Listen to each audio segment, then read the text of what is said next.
Salutations, every pup, and welcome to the PODFIC's Baton Pass for Shutterbug by Iriley. The way this works is that I'm reading Chapter 10.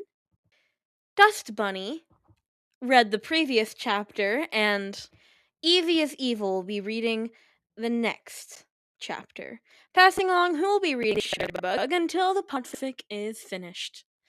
All that being said, let's jump on into it. Chapter 10. Chapter notes. It's late and a bit rushed. I'm sorry, but more to come and things will be ramping up soon. I just started my new semester at school and I'm working now. Jason doesn't hear from Peter for a few days, which, admittedly, worries him. There's not much he can do. He could text him, but the thought of him not answering is worse than worrying about it. At least, not without some type of evidence. More than just the laundromat being closed and the old lady. That being said, Jason definitely doesn't jump for his phone when he gets a text from Peter. Yes, he customized his ringtones. Better to know who's calling when you never check before answering. He'd gotten an earful from Alfred when he's answered with, "Gotham morgue, you stab and we'll slab him." Never again. Peter, I finally got some dishware. Wanna help me break them in? Jason, I'm down. Want reinforcements? I know a guy who's down for anything involving food. Up to you, though. Scene, 10:37 a.m. Peter, the more the merrier. Any requests for food? Jason, nope. Want me to pick up anything? Scene, 10:38 a.m. Peter, any drinks you'd want. Jason, you got it. Scene, 10:40 a.m. He gets back a text of thanks before he switches to Roy's contact, getting a thumbs up from him. Jason moves to get ready. Petting Webbs as he walks past the cat, dog following close behind, bumping Jason's hand, as if Jason wasn't already reaching for her head to pet. Once ready, he shoots a text to Dick, asking if he'd stop by to let Dog out. He gets a yes and too many emojis. Celine probably has his phone. Once he's out of the door, he's quick to his bike, starting his journey to Roy's house, aka one of Jason's safe houses. Roy's already outside and sitting on the steps when Jason makes it there, parking as he waits for the redhead to climb on. Yo! Hey, gotta make a quick stop for some drinks before going. Redhead laughs and starts to think, out loud, of what kind of drinks they should get when Jason cuts him off. Not that kind of drink. Boo! Seeing Jason's look, he relents. Fine. Root beer. This guy. With that, they're off to the store. They do get root beer, before finally making their way to Peter's. Knocking on the door, Jason waits for Peter to answer. Using the time he has, he turns to Roy, getting stopped by the man in question. Before you even say anything, I know how to act. He's a normie, yeah? Easy. Jason squints. From Jason's experience, limited though it may be, Peter has been anything but. Jason knows it's only because of Bruce and the Outlaws that he's able to tell, but he knows Peter is a lot more capable than he seems. Soon enough, the door is open to reveal a smiling Peter. His hair is slightly messed up, and there's a bit of something stuck to a few strands. He's also wearing an apron, all tied together with whatever is in his hair. At least Jason thinks so, splattered on it. Smiling, Jason enters, followed by Roy as Peter closes the door. Nice to meet you. Name's Roy. Been told great things. Peter gives Roy a smile and holds out his hand, pulling it back quickly when he notices the batter, maybe, on his hand. His smile slipping into something more sheepish. Hi, it's nice to meet you too. Sorry for the mess. I saw a new recipe and had wanted to try it. Probably should have stuck with something a bit easier. He chuckles a bit, but turns his head towards the kitchen. Jason hadn't heard anything, so he follows Peter's example and turns to look. Roy glances at the kitchen, but doesn't turn to look. Peter excuses himself and beelines it to the kitchen. When Jason catches Roy's eye, the redhead gives him a smirk. Jason narrows his eyes at his friend, but doesn't get the chance to say anything when they hear a beep and the smell of cookies wafts through the apartment. Oh, hell yeah! Roy says, moving to walk into the kitchen, Jason on his heels. Peter is placing the tray of cookies onto the counter. On a hot pad. He's not a heathen. Before moving to stir the pot of what Jason thinks is noodles. What a makin'? Jason finally asks. Peter turns to look, a bit of pasta water dripping onto his apron. It's a garlic parmesan sauce on top of spaghetti noodles. The lady down the hall bought some over the other day. It was super good, so I asked for the recipe. Had to trade her my aunt's fudge recipe, though. He smiles before turning his attention back to the pot, sprinkling something into it, then placing a lid on top. It just has to simmer for a little bit. Would you like something to drink? As he talks, he slips out 3 cups and grabs down 3 plates. Pulling the soda out of his bag, Jason sets it onto the counter. You okay with root beer? He gets a nod, and so he twists the top off while Peter opens his freezer, pulling out an ice tray. Ice? He waits for confirmation before popping the ice out into the cup. As he finishes with the last cup, the timer goes off.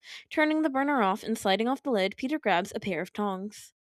Placing noodles into the bowls and placing a piece of chicken on top, Jason assumes the pan was behind the pot, and it was confirmed as Peter moves it over.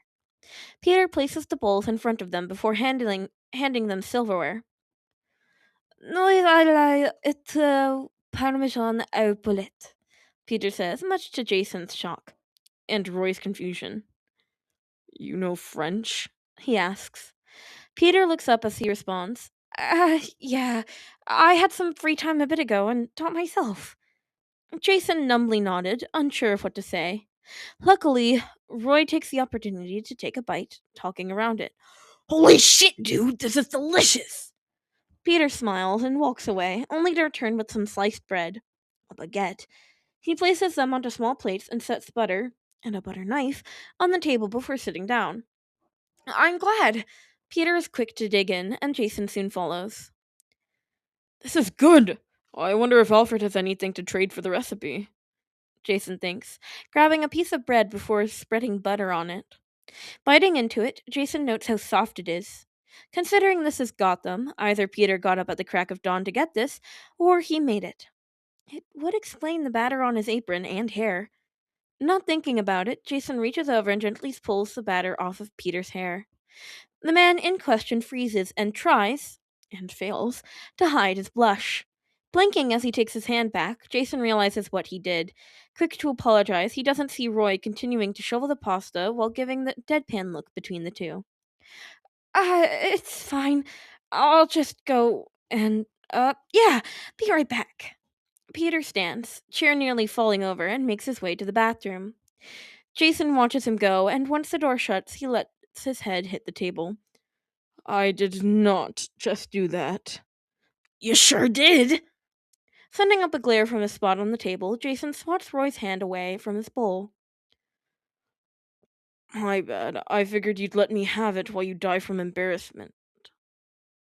My bad. Figured you'd let me have it while you die from embarrassment. He shrugs, but Jason knows he's teasing. You can walk home. Roy sends back protests, but Jason ignores him. Soon, Peter is back from the bathroom and sat back down. Jason notices how the brunette doesn't make eye contact with him, but what sticks out is the still present blush. Blushing a bit himself, Jason focuses on the food in front of him instead. Peter doing the same. After a little bit, everyone is finished eating and Peter sets the bowls into the sink and plates the cookies onto a plate and brings it back to the table along with the deck of cards. Care for a card game? Peter asks while holding up the deck. Roy perks up and nods. You know how to play poker? Jason puts his You know how to play poker? Jason puts his head in his hands and at his friend's antics. No one wins poker with Roy. Peter, none the wiser to that fact, agrees and goes to grab a container full of quarters. While Peter's gone, Jason turns to Roy, leveling him with a light glare. Go easy on him. Roy gives him a raised eyebrow before responding, We'll see. Before Jason can say anything, Peter comes back. We can use these to bet. He dumps out 2 handfuls of the change and separates them into 2 piles after Jason takes on the role of dealer. I'll deal. He doesn't elaborate. Jason deals the cards out and watches for any tells. Peter looks at his hand and gives a minuscule frown before schooling his features. Unfortunately, Jason knows Roy saw it. The slight gleam in the redhead's eye, and years of knowing the man to tell. Raise! Roy pushes 4 coins into the middle with their initial bets. Peter copies the action. Call, Peter says hesitantly. Jason doesn't see this ending well. After many calls and raises later, Roy goes all in to call Peter's bluff. Peter does the same. Roy smirks as he sets his car down. Full house! Peter sighs and lets his head hang. That's too bad. He looks at his cards, and Roy reaches to swipe the coin, stopping when Peter looks up with a glint in his eye. Royal flush. Peter moves the coins to him, past the frozen Roy. What? How? Roy slides Peter's cards over and looks at the ones the dealer set out. Peter laughs and nabs a cookie before splitting the coins up again. Wanna go again? Roy nods and sets the coins into small piles. Jason deals out the cards again, and Roy makes sure to keep his face neutral. Peter's eye twitches up, but doesn't react any further. Bet. Raise. Roy squints his eyes and looks at his hand. He has 3 of a kind. Not a high card hand, but still a decent one. But what does Peter have? Call. Raise. Humming as Peter raises it higher, Roy does the same. There's no way he has 2 high hands in a row. He's bluffing, right? Roy thinks as he raises again. All in. Peter pushes the rest of his coins into the middle. Shit, maybe he does. Tossing his cards onto the table, he calls out a fold. Peter smiles and lays down his cards. High card. Damn it! Roy says as Peter swipes the coins along with the cookie, Jason grabbing one as well as he watches his friend. He doesn't normally lose in poker, Jason says as he turns to Peter, Roy nabbing a cookie as he sends Jason a glare. Peter chuckles before responding.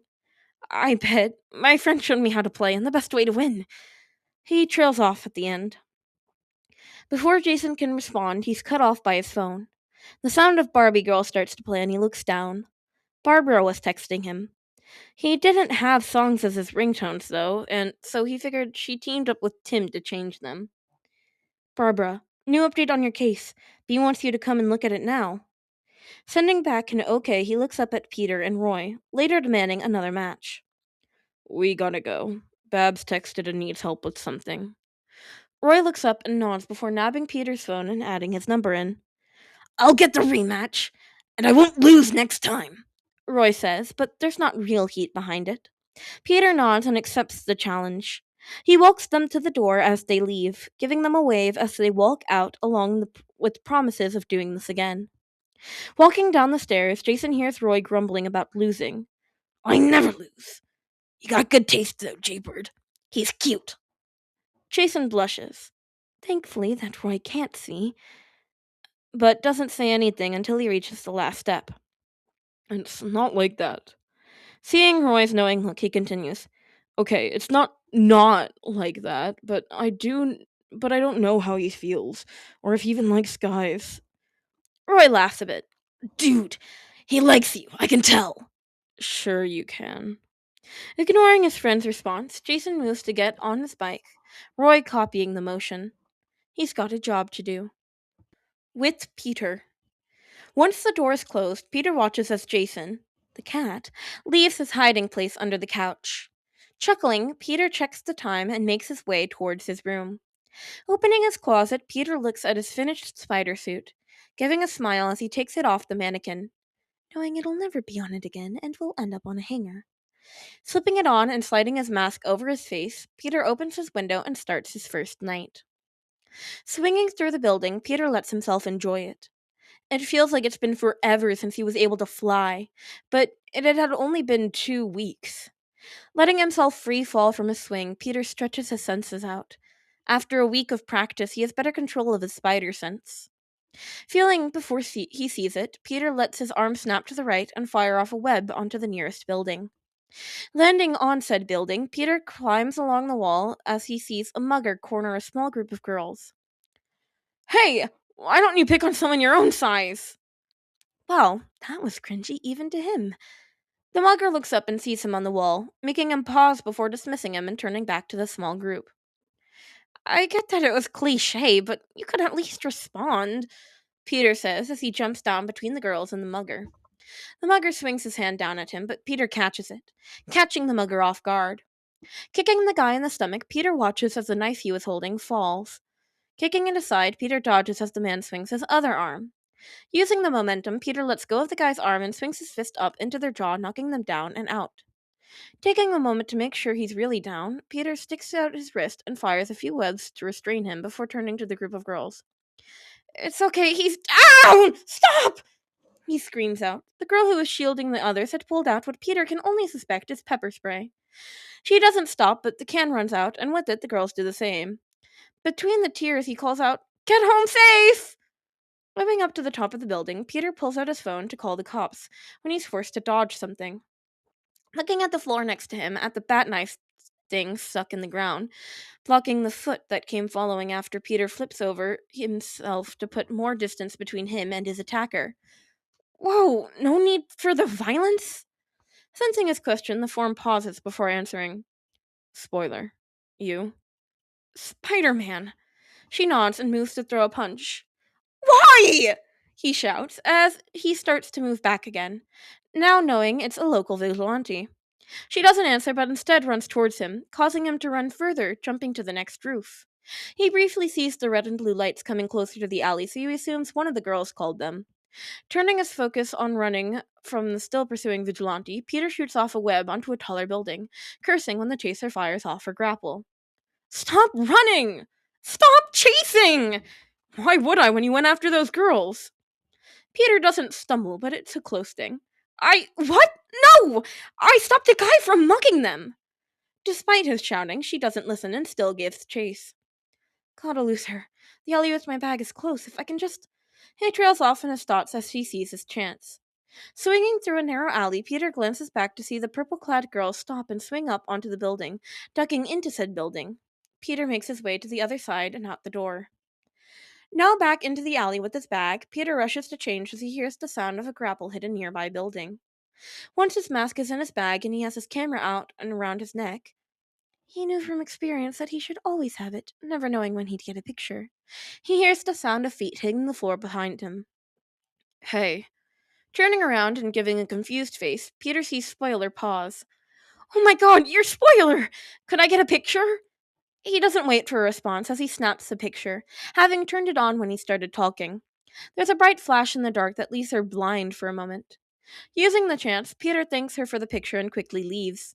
Ducking around the corner, Peter waits and watches as she shakes herself out of whatever shock she's in, as she pulls her grappling back out and fires it to continue her search. Taking the moment, and Peter will never miss the chance to take a good picture, he quickly, or rather slowly as he lets himself slow down to get into position, takes the photo of Spoiler pulling away into what looks like the moonlit clouds. Sighing, Peter finally starts his trek home to sleep. And that's a wrap on Chapter 10. I hope you all enjoyed. Sorry for posting so late tonight. I hope you can all forgive me.